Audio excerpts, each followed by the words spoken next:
Hello, I'm Lacey. I came home unannounced, just wanted to surprise my mom and little sister with dinner. Instead, I found them, shivering on the porch in the cold rain. For 6 hours, they'd been locked out of the house by my sister-in-law, all because they ate a bowl of rice without her permission. My mother's lips were blue, my sister had a fever, and inside, Valora was warm, dry, scrolling through her phone like they didn't exist. That's when I knew this wasn't just about one cruel act. This was about everything they had endured in silence. But why did my brother stay quiet? Why did no one speak up? And why did it take me this long to see what had been happening inside my own family? Would you have done something if you were me? It had been one of those weeks where the pressure kept stacking, like receipts on the kitchen counter, ignored, but slowly taking up space. I left Portland just before rush hour, takeout containers on the passenger seat, music low, brain tired. I didn't call ahead. I thought it'd be a nice surprise. Dinner on me, a few laughs, maybe a chance to sit and exhale for once. I missed them. Mom's voice on the phone had been too flat lately, too polite. I thought I was being dramatic. I thought I was just overreading again. But when I turned onto our street in Salem, something already felt off. The porch light was off and the driveway was empty. The sky was split open, rain pounding so hard it drowned out my thoughts. I slowed the car, headlights sweeping across the front steps. And there they were. Two shapes, hunched together. My mother, my 72-year-old mother, draped over the child beside her. Noreen's hair clung to her cheeks, her body trembling under a soaked hoodie. They were curled into each other like refugees from a storm no one else cared was happening. I slammed the car into park and jumped out. And the cold rain hit me like a slap, but I didn't care. I tore off my coat, wrapped it around them both, dropping to my knees beside them. Mom, what happened? Her eyes were glassy, voice thin. She said we couldn't come back inside. We ate rice. Just rice. Noreen was burning up under the wet fabric. I touched her forehead and pulled my hand back like I'd touched a stove. She let out a dry, hoarse cough. My heart cracked open. How long have you been out here? I asked. Too long, my mother whispered. I didn't think. I just acted. I wrapped my arm around Noreen, lifted her with both hands, and helped my mother to her feet. Her knees buckled slightly, but she tried to smile. I'm all right. She's worse. We staggered up the steps, water squishing in my boots, my back soaked through. I shoved open the door. Inside, warmth and silence, the smell of rosemary and something baked. On the couch, Valora sat with her headphones in, scrolling her phone like the last few hours had been any other rainy afternoon. She looked up, mildly annoyed. You're back early. I blinked, my voice caught. They were outside. In the rain, freezing. Valora didn't flinch. They broke the rules. I could barely breathe. Rules? No food unless it's served. They helped themselves to the dinner I prepped. That's not acceptable in this house. This is their house. She smirked, standing, folding her arms. They don't pay the mortgage. Don't start with me, Lacey. Noreen let out another dry, painful cough in my arms. Thessaly swayed slightly, one hand braced on the wall. That was when something in me shifted. This wasn't just coldness, it was control, calculated disregard. And it wasn't new. I carried Noreen upstairs. Her breathing was shallow, her skin hot and clammy. I laid her down on the bed and wrapped her in dry blankets. Thessaly followed behind slowly, her steps unsteady. You should have called me, I said softly. I didn't want to cause problems, she said, eyes downcast. I didn't say anything. I couldn't. Not yet. Downstairs, Valora moved around like nothing had happened. I heard her music pick up again through her Bluetooth speaker, something trendy and ironic. I made tea for my mother, ran the tub just enough to soak her feet, and brought a cold compress to Noreen's forehead. She moaned softly, whispering a name she must have mistaken me for in her fever dream. I sat on the floor beside the bed, my hand on her back, eyes burning. How many times had this happened? How many times had I missed the signs? It hit me in pieces. The awkward silences on the phone, The quick whispered, "Everything's fine," whenever I asked too many questions. The missed birthdays with paper-thin excuses. I had chalked it up to aging, to busyness, to life. But it was fear, and I hadn't seen it. I stayed with Noreen until she drifted into restless sleep. Thessaly fell asleep in the chair beside the window, holding the mug of untouched tea. The rain still hadn't let up outside. I sat there, the storm battering the windows, the weight of realization thick on my chest. Downstairs, Valora laughed at something on her phone. Her voice floated up like an echo from another world. And that was the moment I decided. This would never happen again. I didn't know how I'd fix it yet, but I would. I was done waiting for things to get better. I was done hoping silence would solve anything. The silence was what let this rot fester. I stood, pulled the blanket tighter around Noreen's little frame, and whispered into her hair, "I'm here now, and I swear to God, this will never happen again." The house felt too still, too insulated, like it had chosen not to hear the things it didn't want to acknowledge. After settling Noreen under a thick comforter and making sure Mom had dry clothes and a warm drink, I went to change out of my soaked jeans and sweater. Every movement I made felt sharp, like the rain had scrubbed the softness out of my muscles. It was close to 8:30 p.m. when I heard Noreen coughing again, harsher this time, sharp, choking little gasps between each breath. I rushed back to her room, found her shivering under the covers. Her eyes fluttered open for a second, and she tried to smile. "Honey, where's your medicine?" I asked, kneeling beside her. She blinked at me, too groggy to answer. I turned to Mom, who stood in the doorway, worry etched into every line on her face. "It's not in the drawer?" she asked quietly, stepping forward. I yanked the drawer open. Empty. Only the sound of the wood creaking filled the silence.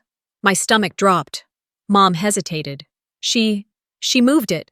Said the sound of coughing kept her up. Said she'd keep the meds somewhere else so Noreen wouldn't pretend to be sicker for attention. For a moment, I just stood there, breath caught in my chest, my jaw clenched. I didn't scream. I didn't cry. I walked out of the room, down the hall, and began opening every cabinet, every drawer, every shelf like a woman possessed. It took 15 minutes of digging before I found the plastic container stuffed between towels in the linen closet, tucked behind some folded pillowcases. Inside, Noreen's prescriptions, unopened, untouched for what looked like days. My fingers shook as I pried one open, poured the dosage into a medicine cup, and rushed back. Mom had propped her up against a pillow. Noreen's skin was damp with sweat and fire-hot. "Come on, baby," I whispered, lifting the cup to her lips. She tried to drink, coughed, then gagged. Most of it spilled down her chin. "It's okay. It's okay." I gently wiped her face with a towel. "Try again, just a little." The second time she managed a weak swallow, then another cough. I sat on the edge of the bed, clutching the medicine cup, heart pounding so hard I could hear it in my ears. This should have been preventable. All of this. And I'd been 2 hours away, focused on projects, meetings, and end-of-quarter reviews, thinking I'd done my part by calling now and then and sending birthday money. I couldn't sit there anymore. I stood and went into the bathroom, locked the door, leaned against the sink, and broke. I didn't scream, didn't sob, but I whispered to the sink, the mirror, the ghost of myself in the reflection. How could I let this happen? I should have known. The last voicemail from Mom had sounded rushed. She'd said something about a cold, about Noreen coughing, but Valora's on top of it, don't worry. I hadn't thought twice. She'd been hiding it, shielding me, but I should have asked harder, pushed further. I splashed cold water on my face and took a deep breath before returning to Noreen's room. She had drifted into a light sleep, wheezing a little less. Mom sat quietly beside her, hands folded in her lap. I sat down across from her. "She was getting worse for days," she said softly, but every time I mentioned it, Valora would act like I was exaggerating. She said I was making it worse by coddling her. My jaw tightened. "And Dorian?" I asked. She glanced away. That was my answer. I waited. Eventually, she whispered, "He knew. He didn't want to interfere. Said it was her way of keeping order. order. Like we were employees at a store. Like our well-being had to follow protocol. I should have pushed back, Mom said. But I thought, maybe I was being too sensitive. You know how she can be. No, I replied. I know exactly how she is. The next morning was gray and misty. The rain had thinned to a soft drizzle. I woke early after a restless night, my mind looping the same questions over and over. How long had this been going on? Why hadn't I come home sooner? After checking on Noreen and bringing Mom some toast and tea, I walked down the hall and found Dorian in the study. He was on his laptop, coffee steaming on the side table, the perfect image of composure. He looked up and gave a tight smile. Morning. We need to talk, I said, standing just inside the doorway.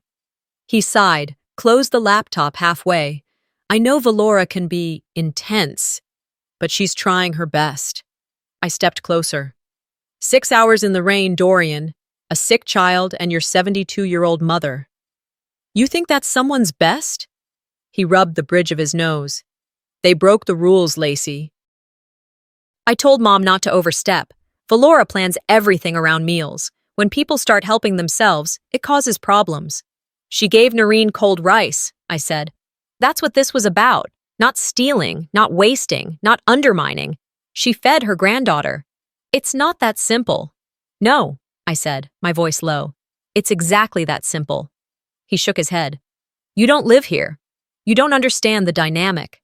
There it was, the line, the boundary he'd drawn between me and what he considered his house.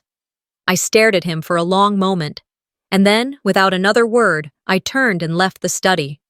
Back in my childhood room, I sat on the edge of the bed and pulled out the old laptop I'd kept stored in the closet. It still worked, just needed a little patience. I opened a new document, labeled it Timeline.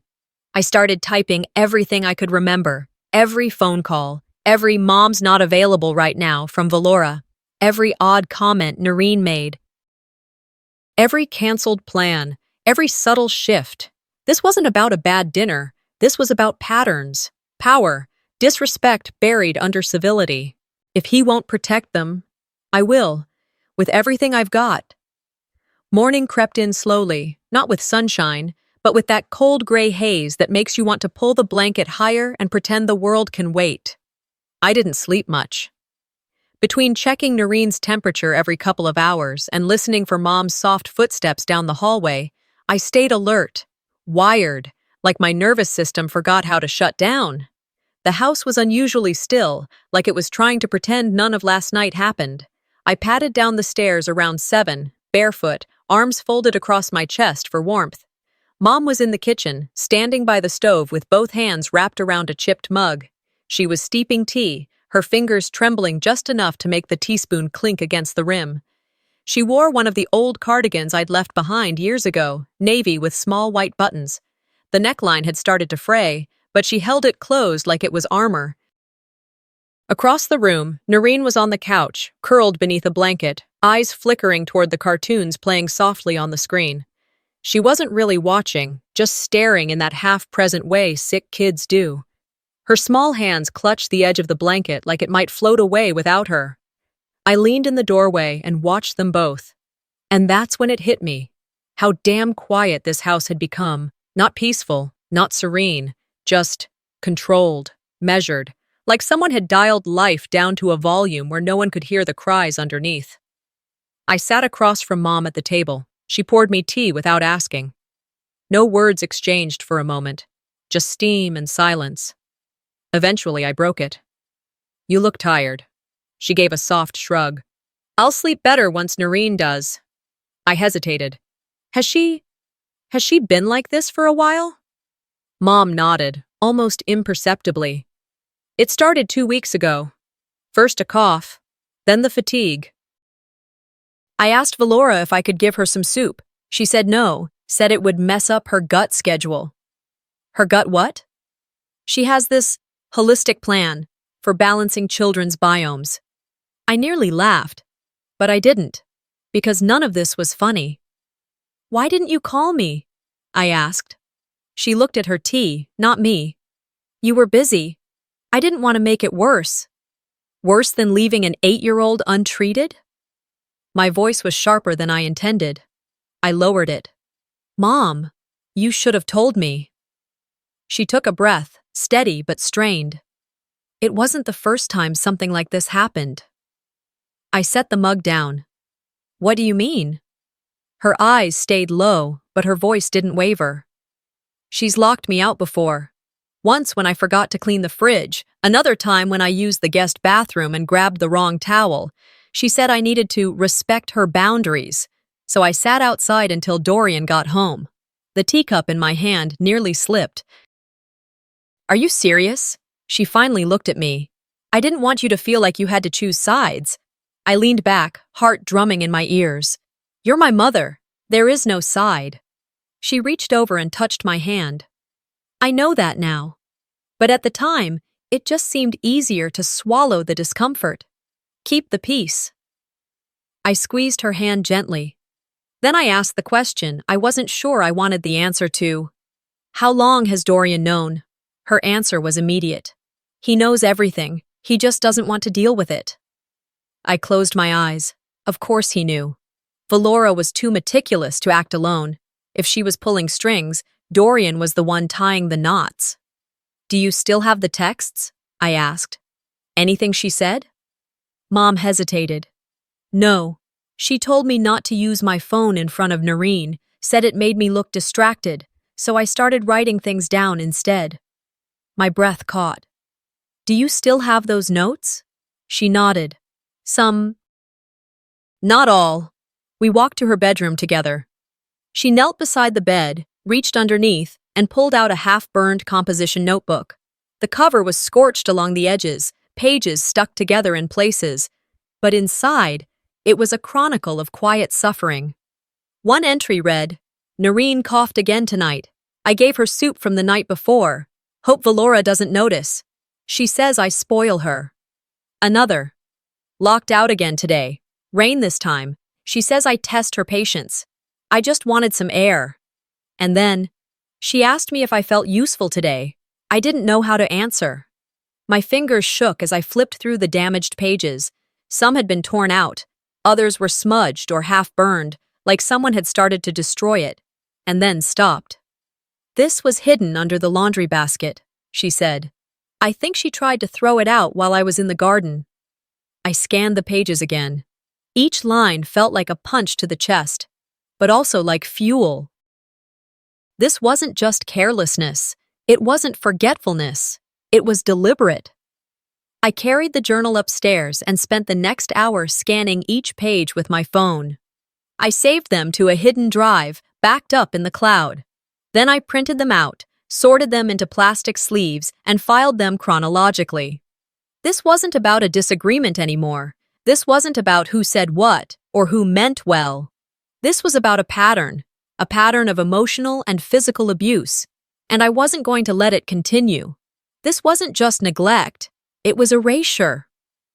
By noon, I returned to the kitchen. Mom was at the table again, reading the paper with her glasses on low. Noreen had dozed off, curled on the couch like a kitten in winter. I sat beside her, voice quiet. Mom, if she's been watching you, like actually monitoring, you must have noticed something. Where would she keep proof? She looked up slowly, expression distant at first. Then a strange clarity moved across her face. The dining room clock, she said. It's always ticking. But sometimes I swear it's too loud, like it's listening. I stood without a word and walked into the dining room. The old wall clock Valora insisted on keeping, the one she said gave the room character. I'd always found it out of place, not anymore. I waited until the house had gone still again, that hollow kind of stillness where every creak in the floorboard feels like a secret slipping loose. Mom and Noreen had gone to bed early, both exhausted. Valora, of course, had her usual glass of wine and her oversized headphones, her signal to the world that she was off duty. Dorian was in his office, door half shut, the light seeping out like a cautious whisper. I tiptoed to the dining room. The clock had been there for years, some vintage piece Valora claimed was a conversation starter. Funny how something that was always present could feel suddenly sinister once you learned what to look for. I stood on the dining chair, steadying myself as I reached behind the ornate wooden frame. It only took a few moments of careful searching to find the small, almost invisible lens embedded beneath the trim near the 12 o'clock mark. My stomach turned. She'd been watching them, not just controlling routines and meals, she was literally monitoring their movements. I climbed down and walked straight to Dorian's office. The man had a bad habit of saving his passwords in a notepad document labeled private. Within minutes, I was into his tablet. I scanned the apps, nothing obvious. Then I opened the Chrome browser and checked the bookmarks. There it was, labeled innocuously, Home Sync Visuals. I clicked. A login prompt appeared, and thanks to Dorian's inability to change his go-to password, Darwin2027, I was in. What I saw made me feel sick. There were folders, each one dated, each one a different day. I opened one from the previous week. Inside, recordings from the dining room camera captured in slow, grainy clips. One showed Mom sweeping the kitchen floor in the afternoon. Valora walked in, stood behind her, and muttered something. Mom turned, nodded, and walked away. Another showed Noreen reaching across the table for more rice. Valora snatched the bowl before the girl's fingers touched it and shook her head. Noreen sat back, eyes down. And then the one that broke me, Valora yelling, full volume, at Mom.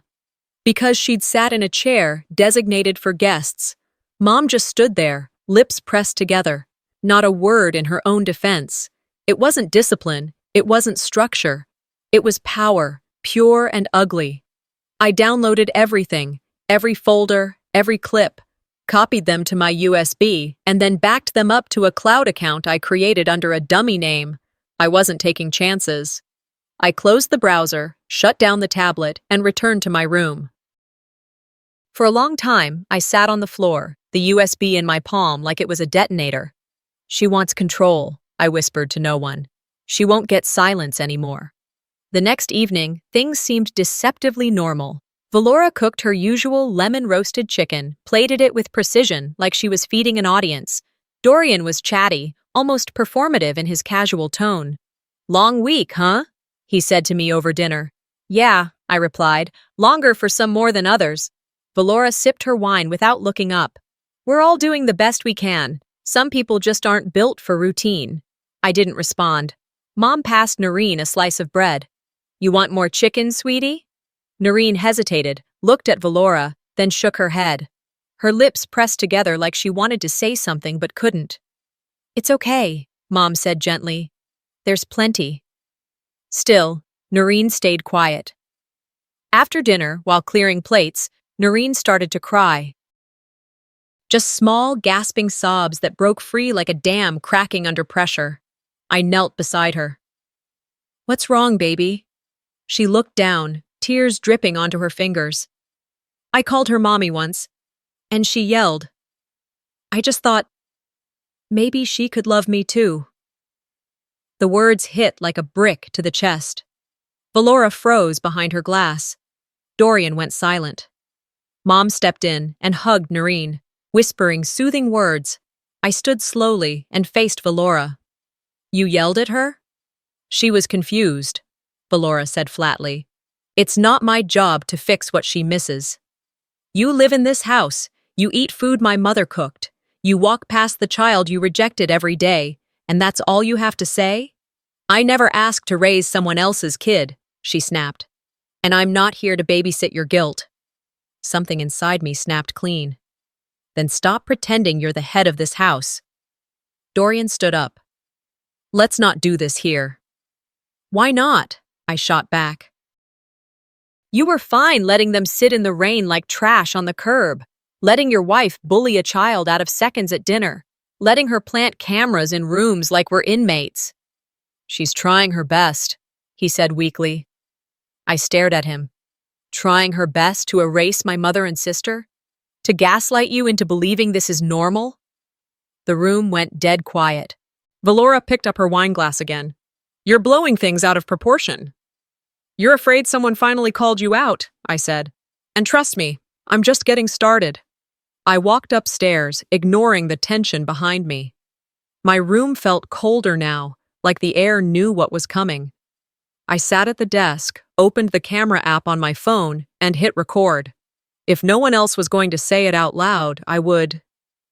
"They want this house to stay quiet," I said softly, looking straight into the lens. "Let's see how quiet it stays when the truth echoes." Valora walked out of the kitchen like she'd just delivered a toast at a garden party. Her heels clicked against the tile, soft and steady. I stayed behind, staring at the table where the USB drive still sat, small, silver, unassuming, a sliver of power in a house that had pretended I didn't matter. I didn't sleep that night. Instead, I scrolled through the videos again, watched the journal entries I'd photographed, flipped through them on my screen like flashcards of quiet suffering. I could hear Noreen's cough even when she wasn't coughing, could see Mom's hands tremble even when they were still. Every moment that had passed in this house was beginning to rearrange itself into a different kind of memory, one I couldn't unsee. By morning, I was ready. I took the cleanest of the clips, nothing violent or overt, just enough to show pattern and intent, and edited them into a 2-minute montage. Muted the audio, added subtitles, Mom picking up Noreen's empty plate and being waved off, Valora yanking a bowl of rice away, Noreen reaching for a second serving, flinching at the sound of footsteps. I added no narration. I didn't need to. I posted it on a private video link and shared it to my Facebook with a caption, "Not every family is what it seems." I didn't tag anyone. I didn't need to. Within 2 hours, the video was removed. The platform flagged it for violating harassment policies. My account was suspended for 24 hours, and by hour 3, the phone calls started. Not from Valora, not even Dorian. From relatives I hadn't spoken to in months, some since Dad's funeral, all with the same tone. "How could you put that online? You're airing dirty laundry for strangers? This doesn't help your mother. It just makes us all look bad." I sat in the sunroom, watching Noreen nap on the couch, and counted the calls. 7. All from people who'd never once checked if Mom was okay. People who'd smiled in holiday photos and then disappeared the moment things got inconvenient. Dorian finally called a family meeting. His words. He stood in the dining room, arms crossed, trying to play diplomat. "Lacey, I understand you're upset, but putting things on the internet doesn't help anyone." Valora sat beside him, legs crossed, wine glass in hand. I stayed standing. I didn't trust myself to sit. "I posted the truth," I said simply. "There are better ways to handle this," he said. "Private ways." "Like ignoring it?" I asked. "Like you've been doing for months?" He didn't respond. Valora tilted her head. "You're making trouble for yourself, Lacey. We have a system that works." I laughed once. "For you, maybe. You're blowing this out of proportion," she continued. "You don't even live here." "You're right," I said, stepping closer. "But the people you're hurting do." Silence. After they left the room, no apologies, no acknowledgement, Mom came up behind me. She placed a gentle hand on my shoulder. "Don't make this your burden, baby," she said quietly. "I'm old. I can take it." I turned to her. "You shouldn't have to." Later that afternoon, Noreen came into my room holding a crumpled piece of construction paper. "I drew something," she said. I unfolded it. It was a picture of a house, our house. But there were only 3 people drawn out front: Mom, Noreen, and me. "You didn't draw Aunt Valora," I said. Noreen looked down at her shoes. "I just didn't want to pretend anymore." I hugged her, fiercely and without words. That night, I opened Dad's old jewelry box, the one he kept hidden behind his books. I hadn't touched it since he passed. I don't even know what made me look inside. But there, tucked under old cufflinks and a faded pocket knife, was a USB drive. It had a label on it. One word: Lacey. I plugged it into my laptop with trembling hands. It was an audio file, only a few minutes long. His voice filled the room, rough but warm, steady. "If you're hearing this, then I guess I didn't get to say it in person. I always knew. You'd be the one to see clearly. Your brother follows, but you question. When silence turns cruel, don't wait for permission to speak. Speak for all of us. Your mother, that little girl, Yourself. You'll know when it's time. I sat still long after it ended. Not crying, just breathing. This wasn't grief, it was purpose. The next day, I called a friend of mine who worked in family law. Her name was Rachel, and we'd met years ago at a charity fundraiser. She picked up on the second ring. I need to know everything about elder abuse cases, I said, and child welfare statutes, and, hypothetically, how forgery around property transfers is handled. Rachel didn't ask why, she just said, "Come by tomorrow. Bring everything you have." That night, I called Valora into the kitchen. She walked in like nothing was unusual, wearing silk pajama pants and sipping sparkling water. I sat at the table with 3 items laid out in front of me. The USB with the dining room footage, printed copies of Mom's journal, scorched edges and all, and a page listing every missed dose of Noreen's medication. Valora glanced down and smirked. "Is this your presentation?" "One last time," I said, meeting her eyes. "Back off, or I promise, this house won't just be empty of love, it'll be empty of you." She straightened up slowly, tilted her head. "You think that scares me? I built this house's image. I didn't blink. And I'm about to tear it down, one brick at a time." Valora didn't respond. She just blinked, as if weighing whether my words were a threat or a promise. Then, with the same fake grace she wore like perfume, she turned and walked out of the kitchen. I stayed at the table for a long time after she was gone, hands resting flat on the wood like I was anchoring myself. That night passed without any shouting, but the silence had a different quality to it. Tense, coiled, like something waiting to strike. By morning, the petty retaliation had begun. First, the house cleaner didn't show. Mom thought maybe they'd quit, but I knew better. Valora came down around 9 a.m., a latte in hand, and casually mentioned she'd suspended services for security reasons. "The energy in the house is tense," she said. "I don't want outsiders absorbing that." I didn't say a word. Around noon, I opened the fridge to find little post-it notes stuck to everything. "Do not touch. Valora Dorian's lunch. Not for communal use." Even the milk had a bright pink tag. "Private."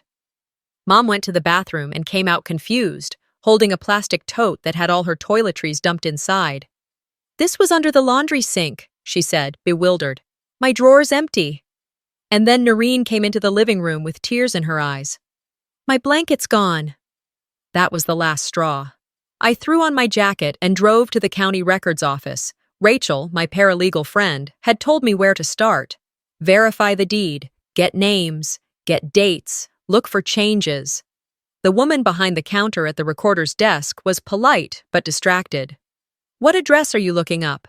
I gave her the address, spelling it out. She clicked through her screen, then raised an eyebrow. "Are you Valora?" "No," I said firmly. "I'm her sister-in-law." She turned the monitor toward me. "Last change of ownership shows Dorian and Valora Thane Arlo as sole deed holders. I signed and filed 3 months ago." My blood ran cold. I scanned the signature line and saw my mother's name, clear as day, except it wasn't. The handwriting was slightly off, the curve of the T, the loop in the H. It was close, but not my mother's hand. "Can I get a copy of this?" I asked. She printed it without comment. Back at the house, I didn't speak to anyone. I went straight to my room and locked the door. Opened my laptop, opened the audio files, the video clips, and finally, the journal scans. I laid them out on the screen, tile by tile, like pieces of a puzzle no one wanted solved. Then, I remembered something. A few weeks back, Mom had tried to record Valora yelling during one of their talks. But when she checked later, the file had been erased. She chalked it up to a mistake. I wasn't so sure. I plugged in the backup drive I'd taken from her tablet, one she didn't even know was still synced, dug into the old folders. There it was. Labeled as a voice memo, time-stamped from 4:12 p.m. 2 Sundays ago. I hit play. Valora's voice, sharp and venom-laced, came through clearly. "I don't care if she's sick. I'm not running a nursing home. She eats what I say or she doesn't eat. Simple as that. I stopped the recording, staring at the waveform like it might bite me. Then I played it again. This was it. The thing that couldn't be spun as a misunderstanding, couldn't be excused as tough love or house rules. It was cruelty, raw and undeniable. I sent the clip to Rachel. No commentary, no explanation. Her response came 30 seconds later. Let's talk tomorrow. That night, after Noreen had gone to bed and Mom was reading in her chair, I gathered everything. The USB with video footage, the journal pages, both scans and printed copies, the house deed with the forged signature, the voice recording. I put them in a folder, labeled it with a single word, fireproof. The next morning, I sat with Rachel for an hour. She explained the process, document everything, file an elder abuse report, start the petition for legal review on the deed transfer, submit the child welfare concern through the correct channel. Don't go to war yet, she warned. Just build your wall, quietly. I did exactly that. That evening, while Valora was in her home office doing whatever personal brand curation entailed, I slipped the folder onto her desk.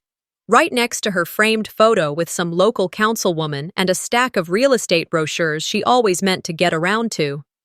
I added one final touch, a screenshot of her social media page with the caption she'd posted under a photo of our kitchen a month ago. Home is where you nourish your soul. I printed it in color. She'd understand the message, no threats, just the truth. Later that night, I was walking down the hall when she stepped out of the guest room, towel around her shoulders, hair damp. We made eye contact. She gave me a tight-lipped smile, forced and thin. You're making a mistake. I didn't stop. No, Valora, I'm fixing one. Valora didn't respond to my words. She simply smiled again, tight, rehearsed, like a politician caught on a hot mic. Then she walked past me and disappeared into her office. I stayed in the hallway a moment longer, gripping the doorframe, willing my pulse to settle. 2 days later, an email arrived from her personal account. Subject: Friday dinner, reconnection. It was CC'd to 3 aunts, 2 cousins, and 1 uncle I hadn't seen since Dad's memorial. The tone was sugary, faux humble. Just hoping to restore warmth to our home. Let's come together and share a meal, heal what we can, and begin again. I read it 3 times, each one slower than the last. This wasn't an olive branch. This was theater.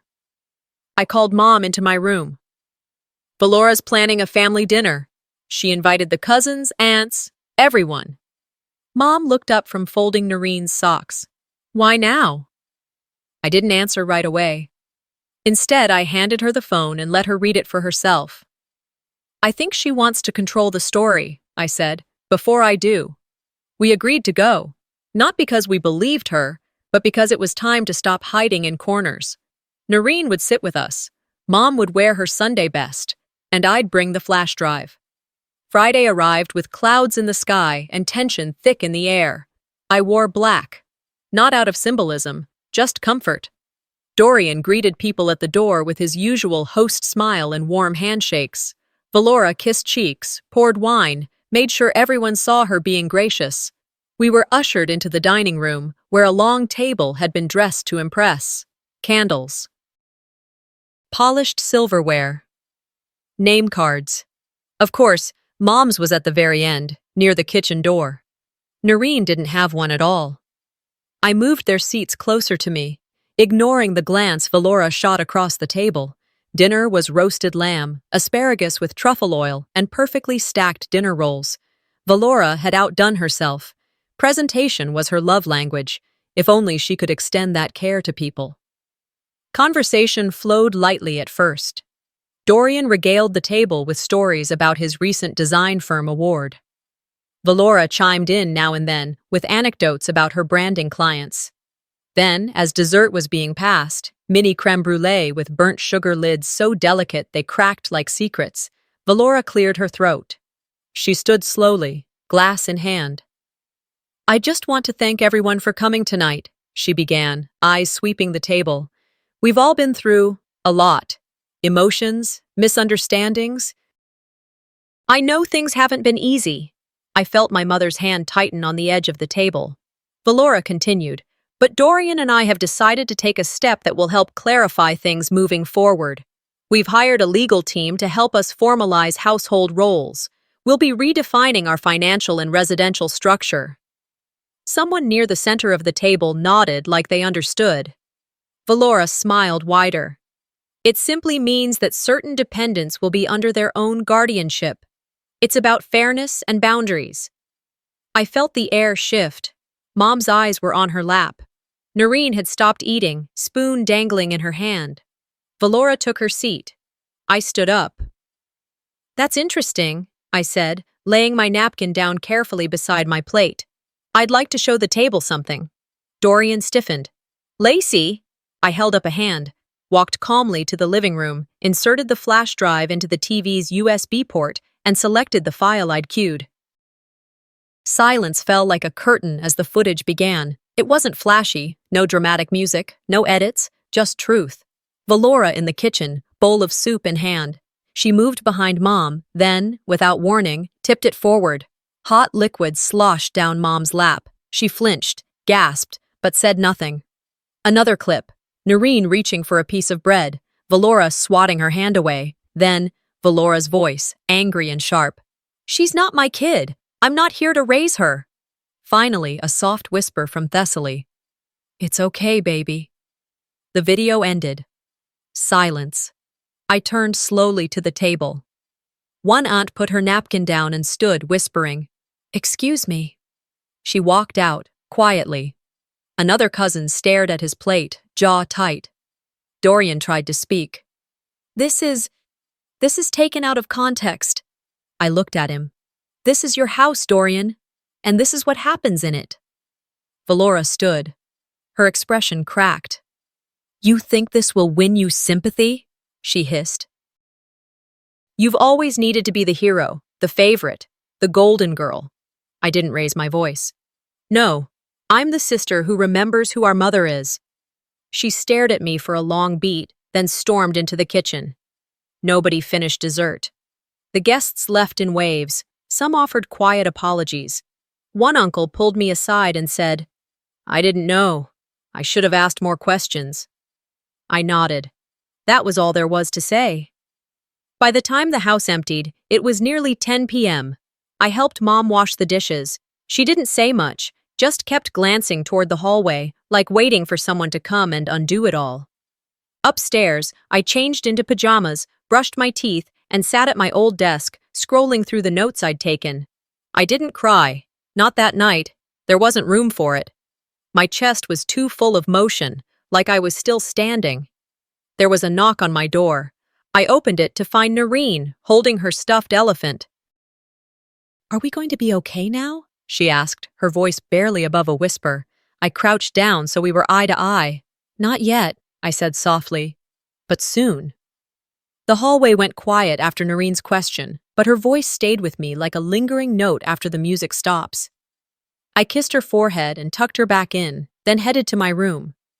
Sleep didn't come easy that night, but it didn't need to. I wasn't waiting anymore. The truth was already walking. By sunrise, I was driving into downtown with a folder on the passenger seat, the kind of thick, heavy folder that makes people sit up straighter when you place it on a desk. I had an appointment with a document analyst, the kind Rachel said had testified in multiple estate disputes. His office was quiet, no frills, an older gentleman with rimless glasses and a voice that didn't waste words. I handed over the copy of the house deed and a few samples of Mom's handwriting from old birthday cards. He barely needed 20 minutes. When he looked up, he didn't sugarcoat it. That signature on the deed, he said. Not hers, it's similar, but it's a mimic, and not a skilled one. I took a deep breath, absorbing the weight of confirmation. By noon, I had filed a report under Oregon's elder protection and fraud laws. Rachel walked me through every form, every legal phrasing. It felt surreal, like signing a lease on a new version of myself, one who didn't look away anymore. The next morning, Valora was served at the house. A plainclothes officer delivered the notice while she was watering her hydrangeas. I watched from the upstairs window as she took the envelope, smiled politely, and closed the door with a little more force than necessary. An hour later, Dorian knocked on my door, No smugness this time, just a worn expression and hands shoved deep into his pockets. "Do you really want to drag this into court?" he asked. "It'll destroy us. Mom doesn't need this attention." I stood from my chair, not angry, just steady. It's not the attention that hurt her. It was being erased. He looked away. "We were trying to manage things, keep the peace." "No," I said, "you didn't keep peace. You buried truth." That was the last time we spoke before the hearing. It wasn't in a courthouse, no judge's gavel, just a long table in a county family services building. There were social workers, case officers, a woman from Adult Protective Services, and another from Child Welfare. Valora wore navy and pearls. Her makeup was immaculate. Dorian wore a muted gray suit, like he thought blending in might help. They were shown the journal entries, the medication logs, the voice recording, the footage from the clock. I didn't say much. I didn't need to. Mom sat beside me, hands folded tightly in her lap. Noreen colored quietly on the floor with crayons someone had given her. When it was over, the conclusion was unanimous. Valora was officially removed from household guardianship. The court granted me temporary legal authority over the home, with full guardianship of Noreen. An emergency freeze was placed on the house title pending further investigation into the deed transfer. Valora was given 48 hours to vacate the property. She didn't argue, not once. She packed slowly. Gone were the heels, the curated blouses. She moved like someone walking through fog. Her suitcase wheeled softly across the hardwood floors as she passed me in the hallway. She didn't make eye contact. As she reached the front door, Mom stood from her chair and said calmly, "I would have fed you too, if you'd ever asked." Valora paused, but didn't turn around. She left without a word. The next morning, Dorian came by. Alone. No suitcase. No Valora. He stood in the entryway like he didn't recognize the house. "I'm going with her," he said quietly. I nodded. "That's your choice." He looked at me. I thought keeping things neutral was enough, that if I just kept my head down, it would pass. I leaned against the doorway. "Silence doesn't mean you're not part of it." He nodded once. "I'm sorry." I let that hang between us, unacknowledged. He turned and walked away. That evening, the house felt different. The air was lighter. The tension that had made it hard to breathe for months had finally lifted. There were no cameras, no rules written in stone. Just a home trying to remember how to be one. I cooked a simple dinner, chicken and mashed potatoes, green beans sautéed with garlic. Mom set the table. Noreen helped fold napkins. We sat down together, no assigned seats, no glances for approval. Halfway through the meal, Noreen reached over and lit a small candle Mom had placed on the table. She leaned back and smiled. "It smells like home now," she said. Mom wiped her eyes gently with a napkin, pretending it was nothing. I closed mine, breathing it in, but even peace needs time to prove itself. After dinner that night, we let the dishes sit in the sink. No one rushed to clean up. No one apologized for crumbs on the table or the flicker of candle wax on the runner. For once, we just lingered. That Saturday morning, sunlight filtered through the kitchen window the way it used to when I was 13, and Mom would make pancakes in her robe, hair up, slippers half on. She was back in that same robe now, though it clung a bit looser than it used to, and Noreen was standing beside her, measuring flour like it was an experiment she didn't want to mess up. The change in the air wasn't dramatic. It was quiet, gradual, like a wound finally scabbing over, not because it stopped hurting, but because it was being cared for. 2 weeks had passed since the hearing. 2 weeks without Valora's footsteps echoing like judgment. 2 weeks without whispered instructions or labels on groceries. 2 weeks of freedom measured not in grand gestures, but in simple moments. Noreen laughing at cartoons, Mom humming while folding towels, me sleeping through the night without replaying everything in my head. That morning, I sat at the dining room table sipping coffee from Dad's old thermos, the same one he'd bring to my track meets. I'd found it in the back of the pantry, behind some expired protein powder Valora had hoarded for years. It still smelled faintly of metal and old paper. And him. I glanced over at the counter, where a pile of mail waited to be sorted, Most of it was junk, but one envelope caught my eye. It was from the health department. I opened it slowly. It was confirmation that Mom's Medicaid had been successfully reinstated. Her prescriptions were now on auto refill. A nurse would come twice a week to monitor her vitals, ensure medication adherence, and help with meal planning. I handed it to her. She read it twice, her lips moving silently. "Well," she said, trying to sound light, "that's something, isn't it?" "It's not charity," I said. "It's what should have never been taken from you." She folded the letter carefully, tucked it into the drawer where she kept coupons and old photos. "Still, thank you." The next Monday, I got a call from Noreen's teacher, Mrs. Heller. "She's been quieter than usual, but more focused," she said. "We gave the class a project about home, what it means, what it looks like. She said she wanted to draw your house, but just the happy version." That night, Noreen handed me the drawing. There was a garden out back, 3 people standing near the porch, a swing set, a dog we didn't own, but maybe would one day. "Is this us?" I asked. She nodded. "I didn't put the old kitchen, or that room with the blinking red light." "The camera?" I asked. She shrugged. "Didn't belong anymore." Later that week, I received a voice message from a number I didn't recognize. I almost deleted it. But something made me hit play. It was Inez Martel, the former housekeeper. "Hi, Lacey." Her voice came through, low and careful. "I don't know if you remember me, but I worked for your family last year. I was let go. I was told it was budget cuts. But truth is, I gave your mama a sandwich once when she hadn't eaten all day. Valora found out." There was a long pause before she continued. "I wanted to say, I'm sorry I didn't speak up. I was scared. But I saw you stood up. And I wanted you to know. You did the right thing. You helped more than you know." I stared at the wall for a long time after that. Then I replied, "You helped now." The garden in the backyard, which had once been overrun with weeds and old flower pots, was now starting to take shape again. Mom planted herbs along the edge, basil, thyme, mint. Noreen asked questions about everything. "What's this one called?" "That's rosemary." "What does it taste like?" "Strong," Mom answered. "But it makes things warmer." Some days, I watched them from the porch, feet tucked under me, a glass of tea sweating beside my knee. On good days, it felt like we were learning to live without holding our breath. One Thursday, the school invited parents and guardians to attend an assembly. Noreen had been selected to speak. The theme was, "What Home Means." We arrived early. Mom wore a soft blue blouse that made her eyes look like the sky before rain. I sat beside her, clutching the paper program.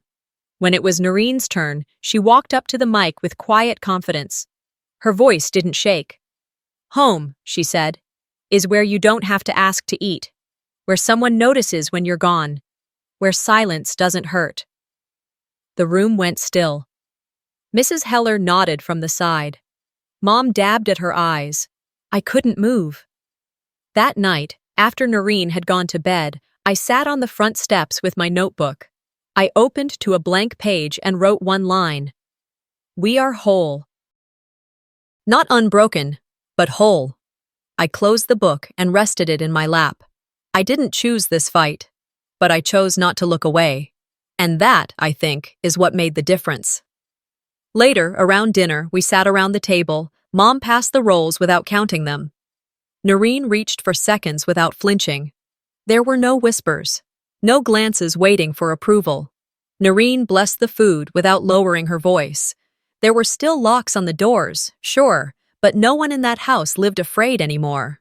Sometimes the worst damage isn't loud, it's silent. It hides in the corners of homes that look picture-perfect from the outside.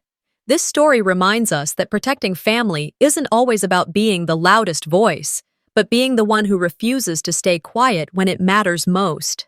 Have you ever stayed silent to keep the peace, only to realize it cost someone else more than you imagined? If this story moved you, share your thoughts in the comments, and don't forget to subscribe for more real-life family stories that reveal what really happens behind closed doors.